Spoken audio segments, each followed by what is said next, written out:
아멘.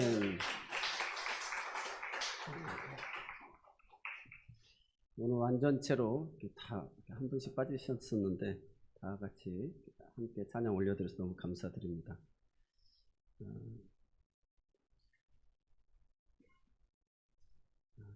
이번 주에는 제가 권사님 한 분은 어떻게 벤 카슨이라고 하는 의사 박사님에 대한 그 자서전 책을 이렇게 소개받아가지고 책을 읽고 큰 은혜와 감명을 받았습니다. 이 벤 카슨 이 선교사님은 1987년에 쌈쌍둥이를 분리수술을 최초로 한 그 존스 홉킨스 대학병원의 그 신경외과 과장인데 이분의 이야기입니다. 흑인 빈민가에서 그가 자랐는데 어떻게 그러한 인물이 될 수 있었는가? 그 자서전을 통해서 크게 생각하라 이제 이런 강연으로 청소년들에게 도전도 주고 자기가 만난 하나님을 증거하면서 간증도 많이 하시는 박사님이신데 이분이 결정적인 그 인도는 어머니에게서 큰 영향입니다. 우리가 어제 지난주 다윗 영화도 봤지만 다윗의 어머니가 다윗을 향하여서 정말 하나님께서 그 술을 하나씩 놓으면 지금은 무슨 술을 놓는지 모르지만 하나님 너를 향한 특별한 계획이 있다. 그래서 그 과정으로 만들어가는 과정이다. 이후엔 알게 될 것이다 라고 얘기한 것처럼 그 어머니는 너는 하나님께서 특별한 목적을 가지고 지으신 아들이다. 근데 이 어머니가 그 형제가 24명이나 돼요. 자기는 23번째입니다. 그래서 형제들도 자기가 누군지를 다 모를 정도로 그런 정도로 해서 입양이 되고 그러다가 13살에 자기 아버지를 만나서 결혼을 했는데 어느 날 그 형과 자기가 있는데 어머니가 아버지를 이제 못 볼 것이다. 떠나게 될 거다. 그래서 나중에 이제 알게 됐지만 이중 살림을 다른 동네에다가 또 살림을 하고 있던 아버지였던 거예요. 돈은 많이 벌었는데 소비가 너무 심해가지고 이제 그걸 소비를 알아보다가 보니까 그것까지도 알게 된 거예요. 그래서 떠나라. 그래서 오로지 그 젊은 엄마가 이 자녀들 두 아들을 양육하는데 부잣집 가서 설거지, 청소 뭐 이런 일을 다 하게 되어집니다. 그러면서 아이들에게 하나님께서 특별한 목적을 가지고 너희들을 지었다라고 이야기를 해주는데 그만 이 아이들이 초등학교 때 이 벤 카슨의 별명이 멍청이였어요. 시험을 보면 옛날에 시험 보고 옆에 사람들이 그 채점을 하게 되잖아요. 채점을 해가지고 누구 몇 점, 누구 몇 점 이렇게 한 거예요. 그러다가 이 벤 카슨 자기는 0점. 그러니까 막 애들이 바보 멍청이 막 그런 거예요. 그래서 자기는 멍청이로 이렇게 별명, 애들이 뭘 해도 다 멍청이로. 그런데 이제 그 성적표를 어머니한테 보이기 싫었는데 어머니 어떻게 알게 된 거예요. 그래서 어머니가 안 되겠다. 그래서 너희들 지금부터는 TV를 보지 말아라. 그리고 좋아하는 프로 2개만 보고 그 다음에 도서관에 가서 책을 읽어라. 그리고 그 책을 읽고 독후감을 써서 이야기를 해줘라. 그래서 이제 이 벤 카슨이랑 형은 너무 이제 싫었지만 그래도 어떤 책을 읽으라고는 정해주지 않았기 때문에 그 도서관에 가서 자기들이 흥미로운 거, 그 돌에 대한, 암석에 대한 그런 책을 막 보고 읽었는데 오늘 과학 시간에 선생님이 5학년 때인데 검은 돌 하나를 빛나는 그걸 가지고 있는 거예요. 여러분 혹시 이 돌이 무슨 돌인지 아시는 사람? 그러니까 아무도 대답을 안 하는 거예요. 자기가 딱 보았던 흑요석인 거예요. 그래서 딱 손을 드니까 막 다들 멍청이가 모르겠는데 흑요석입니다. 그러니까 흑요석만 맞힌 것이 아니라 그것은 그 용암이 분출해 가지고 그 급하게 식으면서 만들어져서 새카맣고 빛이 나는 겁니다. 라고까지 설명을 다 하는 거예요. 애들이 그 다음부터는 이제 멍청이라는 소리를 안 하는 거예요. 그래서 자기가 생각할 때 내가 다른 과목도 그러면 책을 읽고 공부하면 내가 잘할 수 있겠구나라는 자신에 대한 생각을 처음 갖게 되어집니다. 그래서 거기서부터 삶의 전환점이 이루어지는 거예요. 그래서 1등을 하게 되고 중학교 가서도 좋은 성적을 거두게 되어집니다. 그런데 또 벤 칸슨에게는 그 문제점이 있었는데 분노 조절을 못하는 성격이 있었어요. 막 화가 나면 막 물건을 던져버리고 막 소리를 지르고 그러니까 부모님이 아무리 어머니가 이야기를 해도 이 아이가 자기는 괜찮다고 문제 없다고 이렇게 이제 이야기를 했는데 어느 날 중학교 때 친구 집에 가가지고 그 라디오를 들으면서 음악을 듣는데 이 친구는 무슨 다른 음악 그 채널을 듣고 싶고 자기는 이거 듣고 싶고 막 서로 이렇게 채널을 주파수를 돌리다가 그만 자기 주머니에 있는 칼을 가지고 친구를 찔러버리는 거예요. 그 칼이 다행히 벨트에 그 마크 금속이 있는 부분을 찔러가지고 자기가 또 깜짝 놀란 거예요. 내가 살인자가 될 수가 있었구나 라고 해서 막 집으로 달려가게 되고 그리고 하나님 앞에 엎드려서 하나님 제가 이 성질을 다스리지 못합니다. 저를 도와주세요라고 간절하게 기도합니다. 그리고 성경을 읽는데 마음을 다스리는 자는 성을 빼앗는 자보다도 더 낫다. 분노를 다스리는 자가. 그래서 그가 어떤 분노가 생길 때마다 하나님의 도우심을 간절히 찾고 기도하게 되어집니다. 그러면서 그가 그걸 극복해 나가고 또 신앙생활을 하게 되어집니다. 그래서 꿈을 가지게 된 비결이 의료 선교사님에 대한 그 설교를 듣고 나도 하나님이 의료 선교사가 되라는 뜻인가 보다. 사람을 살리는 사람이 돼야 되겠다. 이렇게 이제 꿈을 가진 거예요. 그래서 의대를 이제 목표로 하고 열심히 이제 공부하게 된 것이죠.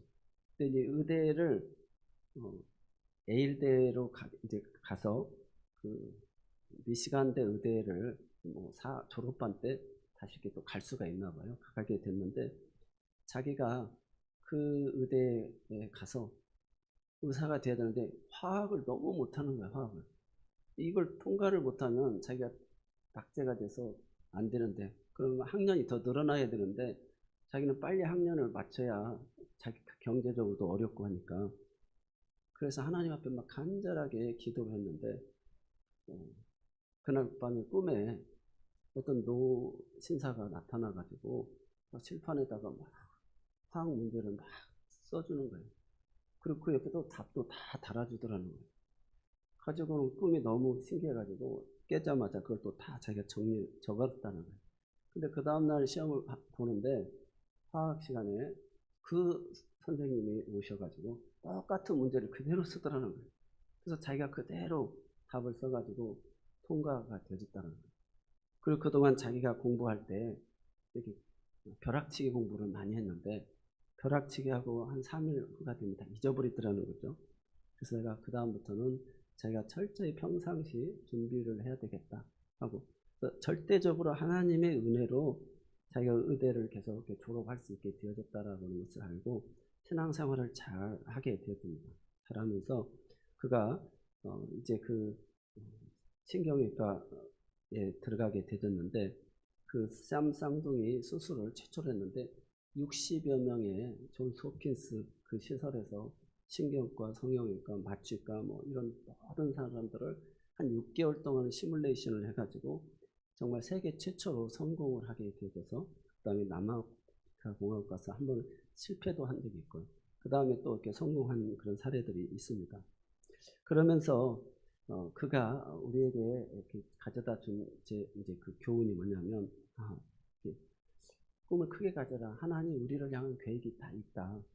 그러면서 그 책을 통해서 자기가 충분히 독서를 통해 가지고 그 가능하다. 그 이유가 어디에 있었냐면 어머니가 이제 그 이야기를 하는 거예요. 자기 어머니가 부잣집 가서 막 청소하고 또 살림을 도와주면서 돈을 벌어오니까 그 아버지와 함께 살던 그 디트로이트 그 집에서 떠나서 다른 데서 이제 가난을 할 수밖에 없었거든요. 그러면서 아이들한테 하는 교훈이 두 가지가 있어요. 야, 내가 부자들하고 살아보니까 우리하고 별 다를 게 없어. 똑같아. 너무 기죽을 필요가 없어. 그리고 또 한 가지는 부자들을 보니까 TV를 안 보더라. 그래서 이제 그 이야기를 했더라는 것이죠. 그래서 이 독서와 그 다음에 똑같다. 그래서 자기가 이렇게 공부하고 나니까 차도 좋은 거, 집도 좋은 거, 뭐 다 가질 수 있는 자가 되었다라는 것이죠. 그러면서 이제 그 교회 안에서 그 자매도 만나고 가정도 이루고 이렇게 이제 한 그런 내용입니다. 그러면서 세계적으로 강연을 하면서 그런 청소년들에게 그 꿈을 심어주러 가는 그 일들을 한다고 해요. 그래서 우리가 다인 영화와 그 어머니의 역할이라는 게 이렇게 중요하구나라는 생각을 하면서 또 한 가지 제 마음속에 그래, 요행을 바라지 말고 열심히 책을 읽어야 되고 공부를 하고 준비를 해야 되는구나. 그러니까 하나님이 정말 그렇게 노력한 자에게 그런 결정적인 은혜도 주시는구나라는 것을 또 깨닫게 되어졌어요. 그러면서 우리가 그렇게 생각하니까 신앙생활을 이렇게 또 접목하면서 욥이 생각이 난 거예요. 욥이. 그래서 최근에 우리 주변에 또 목사님들이 갑자기 좋은 교회에서 그냥 개척한다고 나와버린 분도 있고, 또 큰 교회, 그 희년교회, 그 천안 그 중앙교 50주년 교회로 크게 성장했던 교회인데 갑자기 막 경매도 되고 어려운 상황이 처한 거예요. 그래서 그러면서 그 교회를 유지하기 위해서 빚밖에 남지 않는 그런 상황이 되어진 거예요. 저는 모든 책임은 또 목회자가 져야 되는 상황이 된 거죠. 그러면서 이게 여러 가지 혼란스러운 생각이 드는 것입니다. 그래서 욥도 보면 우리가 욥기 1장에 보면 동방의 의인 욥이라고 그러잖아요. 그래서 우스 땅의 욥이라 불리는 사람이 있었는데 온전하고 정직하여 하나님을 경외하며 악에서 떠난 자들아. 이렇게 소유물도 축복해주고 자녀도 10자녀가 있고 또 자녀들 생일상을 그렇게 잘 차려주고 혹시라도 마음으로 지은 죄가 있을까 봐서 자녀들을 위한 번제를 다 드린 거예요. 한마디로 우리 자녀들을 위해서 1000번제도 드리고 그렇게 신앙교육도 잘한 사람입니다. 그런데 욥이 하루아침에 우리가 잘 아는 대로 재산도 잃게 되어지고 자녀들도 잃게 되어지고 심지어 이제 자기 몸에 그런 악창까지 나서 자기 부인도 떠나버리고 자기 혼자 이제 괴로운 그 상황 속에 있는데 3명의 친구가 찾아오게 되잖아요. 대만 사람 엘리바스, 수아 사람 빌다, 또 나아만 사람 소발이라고 하는 3명의 친구가 와서 7일을 같이 금식을 하면서 어쩌다가 이렇게 하루아침에 사람이 이런 일이 당할 수 있느냐 하면서 위로를 해주는 거예요. 첫 번째 그 위로의 내용은 그냥 너무 어쩌다가 이렇게 됐느냐, 같이 금식하면서 슬퍼하다가 보니까 그래도 네가 뭔가 하나님 앞에 잘못한 것이 있으니까 하나님이 갑자기 다 걷어가시고 벌을 받은 거 아니냐라고 이렇게 친구들이 가볍게 이야기를 합니다. 그런데 욥이 내가 하나님 앞에 그러지 않았다 하면서 자신을 이렇게 변호하게 되어집니다. 그러니까는 오늘 이제 15장부터 21장까지가 세 친구와의 그 변론 2차 토론이 이루어지는 내용인데 2차 토론 논쟁에서는 이제는 아주 욥을 처음에는 위로로 왔다가 그래도 뭔가 잘못한 것은 회개해야 되지 않을까 이렇게 이야기하다가 이제는 아예 노골적으로 욥을 이제 악인으로 간주하면서 공격하는 내용이 오늘 본문의 내용이 되겠습니다. 엘리바스는 욥이 말한 것을 꼬투리로 잡아가서 2차 공격을 하게 되어지죠. 그리고 신앙생활 하다 보면 다 가까운 사람들이 위로해 준다고 같이 공동체 안에 살아간다고 하면서 또는 형제들이 같이 위로해 준다고 하면서 한마디씩 할 때 오히려 막 정말 뼈를 찌르는 그런 그 말들을 할 때가 많습니다. 욥기 12장 6절로 8절에 보면 강도의 장막은 형통하고 하나님을 진노하게 하는 자는 평안하니 하나님이 그의 손에 후히 주시니라. 이제 모든 짐승에게 물어보라. 그것들이 내게 가르치리라. 공중의 새에게 물어보라. 그것들이 또한 내게 말하리라. 땅에게 말하라. 내게 가르치리라. 바다의 고기도 내게 설명하리라. 욥이 하나님은 이렇게 악한 자에게도 형통함을 주고 또 이렇게 의인에게도 하나님께서는 때로 이렇게 벌을 내리신다 이렇게 말을 하는 거거든요. 그러니까 욥의 이 말에 그 모든 만물도 다 안다는 거예요. 그래서 이것들 중에 어느 것이 여호와의 손이 이를 행하신 줄 알지 못하랴. 이런 내용이 되겠습니다. 그러니까 하나님이 꼭 착하고 선한 일만 해야 그 사람들 복을 주고 또 못된 짓 한 사람들 다 벌 주고 그런 게 아니다라고 이렇게 이 자연 만물을 통해서 알게 하신다는 거죠. 그래서 선인이나 악인에게 햇빛과 비를 똑같이 주시는 하나님이시잖아요. 이 말의 의미는 의롭고 순전한 내게 발생한 이 재앙도 나의 하나님께서 하나님의 어떤 계획이 있어서 하나님의 손으로 나에게 지금 벌을 내리시는 거다라고 욥은 해석을 이렇게 하고 있는데 그 친구들은 근본적으로 네가 지금 악인인데 스스로를 포장하고 있다. 그래서 너가 반드시 회개해야 된다. 뭐 이런 내용입니다. 그래서 이 땅에서 불안과 공포에 시달리다가 재앙을 당하는 것, 이것은 악인들이 당하는 일이다라고 생각하는 것이죠. 이것은 우리가 이 땅에 살아가면서 세상의 지혜, 거짓 종교, 인간 철학이 만들어낸 내용입니다. 자, 수고하고 노력한 사람들에게는 이런 복이 따르는 거고 그런 악을 행하는 사람들에게는 벌이 임하는 거야. 인과응보야. 이런 내용입니다. 근데 이 복음이라고 하는 것은 그 율법과 차이가 있거든요. 자격이 없는 자에게 이런 은혜가 있는 거예요. 이게 복음입니다. 이 복음과 이 세상의 율법과의 싸움인 것이죠. 그래서 율법에 따라 정죄를 하고 있는 것입니다. 그래서 엘리바스가 공격을 개시하면서 정죄와 저주를 일관되게 하면서 이제 그것이 말싸움을 하다 보니까 이제 막 미워하고 적대감을 가지게 되어집니다. 욥, 너는 지혜롭지 않다. 너는 헛된 지식을 소유하고 있으며 헛소리만 잔뜩 널어놓으며 무익한 말로 변론하는구나 라고 하면서 이 말다툼이 이제 심하게 됩니다. 15장 2절에 보면 엘리바스는 욥의 인격을 송두리째 짓밟으며 노골적으로 비하하는 말을 하게 됩니다. 욥, 네 말을 들어보니 내게는 하나님을 존경하는 마음이 전혀 없다.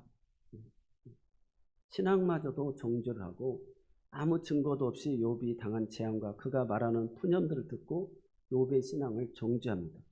실제로 하나님께서 가장 칭찬을 하고 있는 욥이잖아요. 사단이 온 땅을 두루 감찰해서 하나님께 보고를 하는데 네가 내 종 욥을 유의하여 보았느냐. 온 땅에 하나님이 자랑할 만한 칭찬할 만한 사람이 욥이라는 것이죠.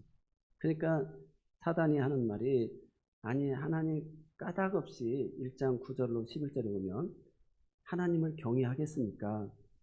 그의 손으로 하는 바를 복되게 하시고 소유물이 땅에 넘치게 하셨으니 주의 손을 펴서 그 모든 소유물을 한번 쳐보십시오. 그러시면 틀림없이 주님을 향하여 욕하고 저주할 것입니다. 라고 이제 사탄이 한 내용이에요. 그러니까 지금 엘리바스의 이 내용은 어떤 신학이냐면 사탄의 신학인 것입니다. 사탄의 신학. 오늘 우리도 때로는 하나님 저를 축복해 주셔야 내가 11조도 하고 하나님께 예배도 드리고 주일도 성수하고 영광 돌릴 수 있지 않겠습니까? 하나님 그렇지 않습니다. 주일도 일해야 되고 11조도 못 드리고 그렇습니다. 이렇게 하나님 앞에 흥정하는 사람도 있습니다. 이런 사람들의 논리는 바로 엘리바스의 논리예요. 선한 삶을 사는 자들에게 이 땅에서 복을 주셔야 하나님께 영광을 돌리지 않겠습니까? 엘리바스의 이 논리입니다. 이게 사탄의 신학이에요. 그래서 뚜껑이 열려가지고 이 욥을 갖다가 하나님은 악인에게도 형통할 수가 있게 하고 선인에게도 하나님이 뜻이 있어서 벌을 내릴 수도 있다. 재앙을 내릴 수도 있다. 이제 이런 내용에 대해서 지금 논쟁하는 것입니다. 오직 주만이 나의 구원이 되시고 또 오직 주만이 나의 의가 되신다라고 이야기합니다. 13장 15절로 16절에 보니까 그가 나를 죽이시더라도 나는 그를 신뢰하며 믿음과 소망을 버리지 않을 것이다. 이것이 바로 엘리바스와 다른 욥의 믿음입니다. 엘리바스는 하나님 나를 축복해 주셔야 내가 이렇게 섬깁니다라고 하는 사람의 대명사가 되는 것이죠. 오늘날 많은 신앙인들도 그런 내용이 되겠습니다.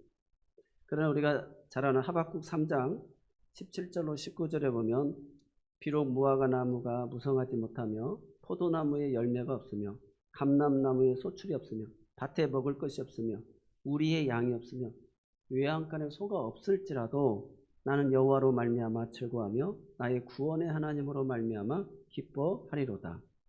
주 여호와는 나의 힘이시라. 나의 발을 사슴과 같게 하사 나를 나의 높은 곳으로 다니게 하시리로다.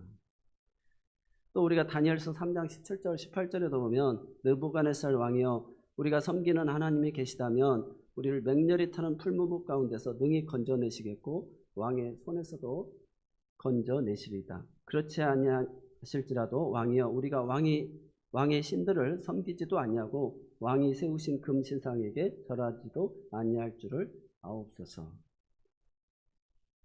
하나님 나를 건져주셔야만 내가 하나님을 섬기겠습니다가 아니라 하나님이 나를 안 건져주신다 할지라도 나는 우상에게 절하지 않겠습니다라고 하는 것이 다니엘의 신앙 고백입니다. 그리 아니하실지라도. 엘리바스는 계속해서 욥을 정죄합니다. 15장 5절로 6절에 보면 욥아 내 죄악이 내 입에 있으며 내 혀는 간사한 혀로다. 내 입술로 너는 스스로 정죄하니 너는 정죄함을 받아 마땅하다. 여러분 우리가 이렇듯 마음 깊은 곳에 여과 없이 거짓이나 외식으로 간사함이 없이 말하는 이 욥을 향하여서 그렇게 아주 포악한 말들을 하고 있는 거예요. 마치 누가복음 14장 60절로 64절에 보면 대제사장이 예수님을 심판하실 때 아무 말도 하지 않는 예수님을 향하여서 네가 찬송받을 이의 아들 그리스도냐라고 하니까 예수님이 내가 그니라. 인자가 권능의 우편에 앉은 것과 하늘 구름을 타고 오는 것을 너희가 보리라. 그러니까 이 대제사장이 자기 옷을 찢어가면서 내가 어찌 더 증인을 요구하리요. 이 신성모독하는 말을 너희가 들었도다. 어떻게 생각하느냐 하니까 다들 예수를 사형에 해당하는 자로 여기고 십자가에 못 박아야 된다고 하면서 침을 뱉으면서 얼굴을 가리우고 주먹으로 때리면서 네가 선지자면 누가 때렸는지 맞춰보라고 하인들이 손바닥으로 치면서 예수님을 놀리게 되어집니다. 오늘 우리가 신앙생활하면서 이런 경우가 많죠. 너는 참으로 잘난 척하는구나. 건방지다. 너보다 못한 줄 아느냐? 하면서 이 엘리바스는 15장 7절 10절들 우리 중에는 너보다 머리가 하얀 사람도 있다. 우리 중에 네 부친보다 나이 많은 자도 있다. 라고 하면서 결국은 나이를 들어 이야기합니다. 그러니까 우리가 나이가 많다고 비논리적인 우월의식을 가져서는 안 되죠. 내가 내 아버지 되는 나에게 감히 대들어 이렇게 이야기합니다.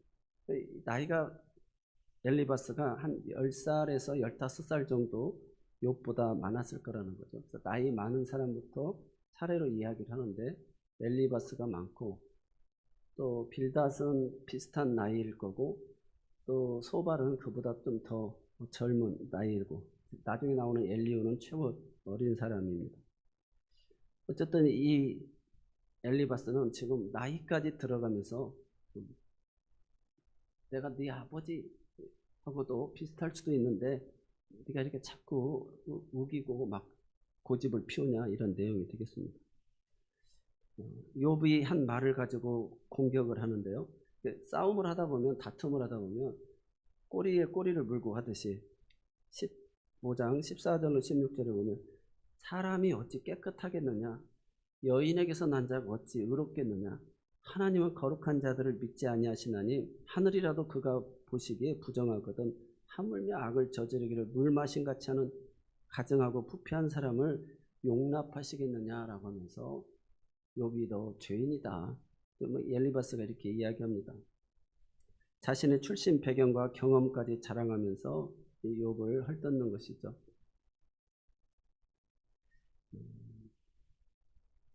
내가 본 거, 내가 경험한 거, 우리는 이걸 가지고 사람을 평가할 때가 많습니다.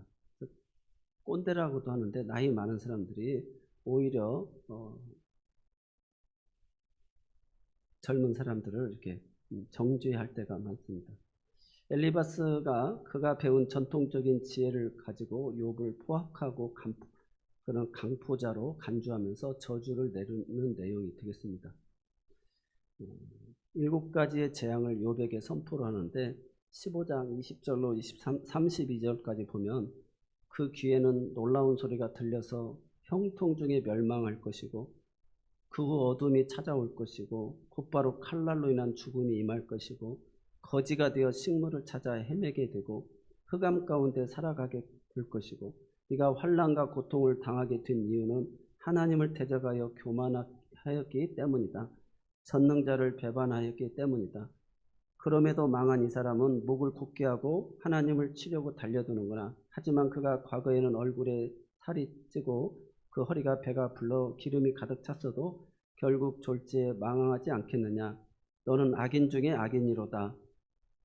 가난과 흑암과 심판의 불을 받게 되었음에도 이제 앞으로 더 큰 고난을 당하다가 졸지에 죽을 것이다. 아주 저주란 저주는 다 하게 되어지죠. 갑자기 위로해주러 갔다가 이렇게 악한 사람이 됐습니다. 33절로 35절에 이어서 포도 열매가 있기 전에 떨어진 것 같고 감람꽃이 곧 떨어질 것 같으리라. 경건하지 못한 무리는 자식을 낳지 못할 것이며 뇌물을 받는 자의 장막은 불탈 것이라. 그들은 재난을 잉태하고 죄악을 낳으며 그들의 뱃속에 속임을 준비하느니라. 얼마나 이 엘리바스가 지금 욥에 대해서 악이 참는지 그 미움이 가득한 내용입니다. 감정을 폭발하고 오해하고 비난하고 판단하는 모습을 보게 되죠. 이것이 마귀의 덫인 줄 믿으시기 바랍니다. 우리가 잘 아는 사울도 다메섹까지 쫓아가서 그리스도인들을 다 잡아 죽이려고 했잖아요. 그래서 사울아 사울아 네가 어째 나를 핍박하느냐. 누구십니까? 나는 네가 핍박하는 예수다라고 하잖아요. 그리스도인들이 다 예수라는 거예요. 근데 그 성도들을 핍박하는 것은 결국 주님을 핍박하는 거예요. 형제, 특히 작은 형제 하나를 실족시키는 일은 연자맷돌을 목에 메우고 물에 빠뜨리움이 낫다고 그랬어요. 부모가 그 자녀를 생각해서 참고 인내하는 것처럼 교회 공동체 안에도 그런 그렇게 작은 형제 한 사람의 그 영혼, 그 한 사람의 가치가 이렇게 소중하고 귀하다는 것을 말씀하고 있음을 믿으시기 바랍니다. 그래서 골로새서 2장 18절로 19절에 아무도 꾸며낸 겸손과 천사 숭배를 이유로 너희를 정죄하지 못하게 하라. 그가 그 본 것에 의지하여 그 육신의 생각을 따라 헛되이 과장하고 머리를 붙들지 아니하느니라. 골로새서 2장입니다. 네. 또 골로새서 2장 8절에 누가 철학과 헛된 속임수로 너희를 사로잡을까 주의하라. 이것은 사람의 전통과 세상의 초등학문을 따르며 그리스도를 따름이 아니니라. 우리 인간의 영광과 고집과 만용을 위한 세상적 지혜를 지금 이야기하고 있습니다. 그래서 야고보서 3장 14절로 16절 말씀을 같이 한번 읽어볼까요? 야고보서 3장 14절 16절 읽습니다. 그러나 너희 마음속에 독한 시기와 다툼이 있으면 자랑하지 말라. 진리를 거슬러 말하지 말라. 이러한 지혜는 위로부터 내려온 것이 아니요 땅 위의 것이요 정욕의 것이요 귀신의 것이니 시기와 다툼이 있는 곳에는 혼란과 모든 악한 일이 있음이라. 아멘. 한마디로 우리가 토론을 통해서 대화를 통해서 뭘 해결한다는 것이 사실상 어렵습니다. 그래서 좀 기다리고 바라봐주고 인내가 필요합니다. 욥의 진심이 여기서 나옵니다. 16장 5절의 말씀, 욥기 16장 5절 말씀, 오늘 본문의 내용 앞에 있는데요. 같이 한번 읽겠습니다. 그래도 입으로 너희를 강하게 하며 입술의 이르로 너희의 근심을 풀었으리라. 아멘. 욥은 야 너희 입장을 바꿔놓고 생각해봐라. 나도 너희처럼 이야기할 수가 있다. 그래도 나는 입으로 너희를 강하게 하고 입술의 이로로 너희를 근심을 풀었으리라. 그래서 욥은 격동되어졌지만 같이 저주를 품지 아니하고 그들을 향하여서 이렇게 위로의 말을 하게 되어집니다. 이것은 우리가 성경이 가르쳐주는 내용이죠. 누가복음 6장 36절로 38절에 보면 너희 아버지의 자비로우신 같이 너희도 자비로운 자가 되라.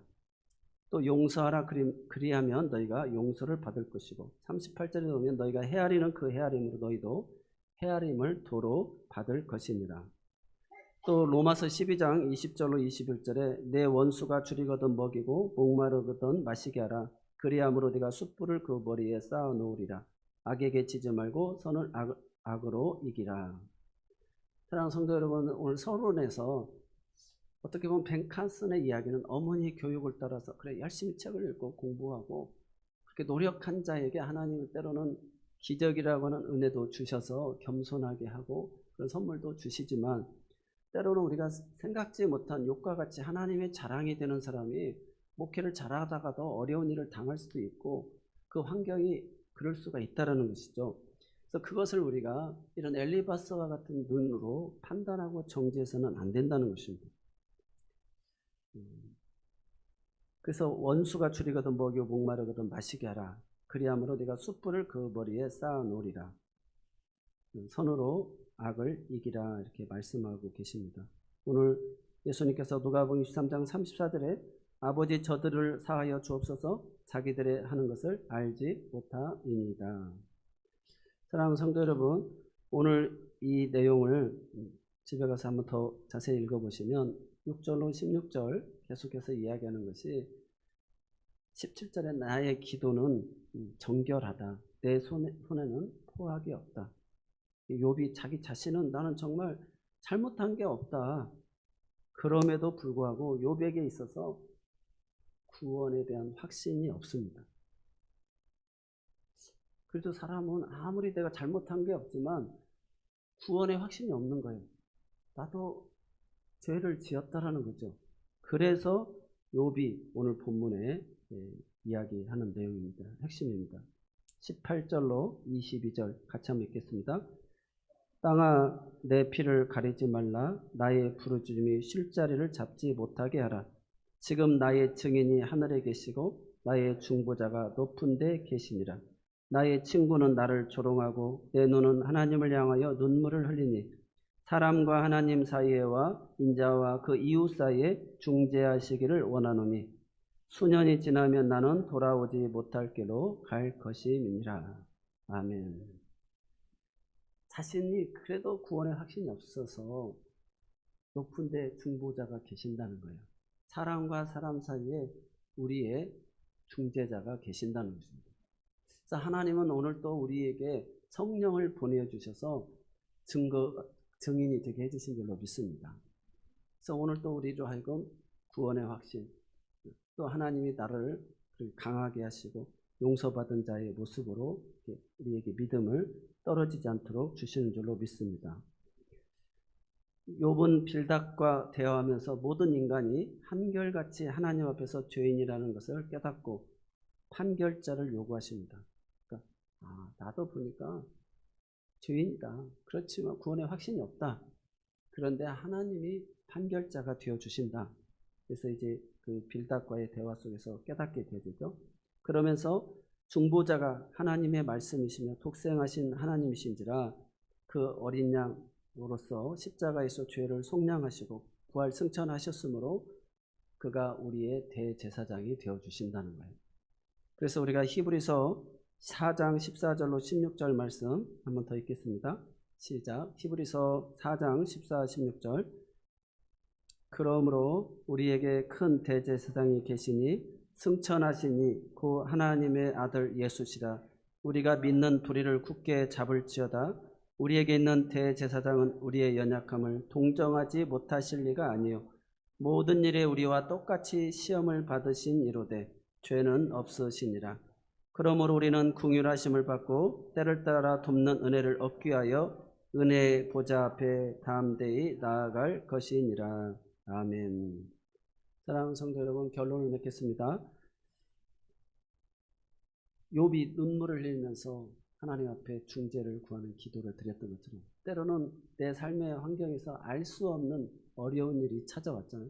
꼭 그것을 내가 그때 잘못해서 그런 거야 이렇게만 생각을 하려고 해도 나는 정말 성실하게 그 일을 하고 믿을 뿐인데 정말 이 오랜 시간을 통해서 거기에 휘말리게 되어지고 이런 어려운 결과가 왔을 때 내 손엔 포악이 없고 내 기도는 정결하다. 그렇지만 그 조롱 속에서 하나님이 나의 중보자가 되어주신다는 것, 성령님이 우리의 보증이 되어주시고 인도해 주신다는 사실, 사람과 사람의 관계도 보증해 주신다는 사실을 기억하시면서 하나님 보좌 우편에서 우리의 중보자가 되어주신 그분께 오늘도 눈물로 나아가 기도하시는 우리 모두가 되셔서 그런 관계들이 다 회복이 되시고 우리의 삶에 하나님이 예비하신 그 복을 다 누리시기 바랍니다. 그래서 우리가 잘 아는 대로 욥이 정말 2배의 복을 받게 되잖아요. 나중에 다 회복시켜 주십니다. 호레이스 스태포드라고 하는 분이 있습니다. 1873년에 미국의 변호사 호레이스 스태포드가 사업도 실패하고 시카고 대화재로 인해서 큰 재산을 잃게 되어지고 거기에다가 아내로부터 연락이 왔는데 대서양을 건너오다가 배가 침몰해가지고 4명의 딸이 다 죽고 자기만 살았다고 연락이 옵니다. 그래서 그 아내를 만나기 위해서 타고 가던 중에 선장이 딸들이 이곳에서 다 죽게 되었습니다 라고 할 때 그가 그곳에서 찬송이 나옵니다. 눈물을 흘리면서 내 평생에 가는 게, 오늘 우리가 설교 후에 찬송을 부를 찬송인데, 환경을 바라보지 않고 하늘에 계신 중보자 예수님을 바라보면서 그것을 해석했다는, 하나님의 계획이 있겠지. 그러면서 그 오해와 비난, 질병, 실패 가운데서도 그런 하나님이 나의 중보자가 되시고 성령이 우리를 증언해 주실 것이다라고 하는 믿음을 가졌다는 것입니다. 스데반 집사님이 사도행전 7장 60절에서 예수님처럼 주여 이 죄를 그들에게 돌리지 마옵소서, 저들은 자기들이 하는 죄를 알지 못합니다. 욥은 그때도 그 친구들을 용서했고 그 이후에도 그 친구들을 용서한 줄로 믿습니다. 왜냐하면 모르고 저렇게 하기 때문에. 오늘 우리 모두도 중보자를 바라보는 마음을 가지고 미움을 사랑으로 승화시켜내는 지혜로운 우리 모두가 되시기를 바랍니다. 기도하겠습니다. 하늘에 계신 우리의 중보자 되시는 예수 그리스도여, 욥이 깊은 고난 속에서도 사람을 바라보지 않고 주님을 바라보았던 것처럼 우리도 믿음의 눈을 들어서 주님을 바라보게 하여 주옵소서. 사람들의 오해와 비난 때문에 낙심하지 않게 하여 주시고 세상의 판단보다 주님의 판단을 더 소중히 여기게 하옵소서. 우리를 위하여 하나님 우편에서 강구하신 예수님을 기억하게 하여 주시고 성령께서 주시는 평강 우리의 마음을 지켜내게 하옵소서. 미움을 받을 때 사랑하게 하시고 상처받을 때 용서하게 하여 주시고 고난 가운데서도 믿음을 잃지 않게 하여 주옵소서. 우리의 증인이 되시며 변호인이 되시고 영원한 중보자가 되시는 예수 그리스도의 이름으로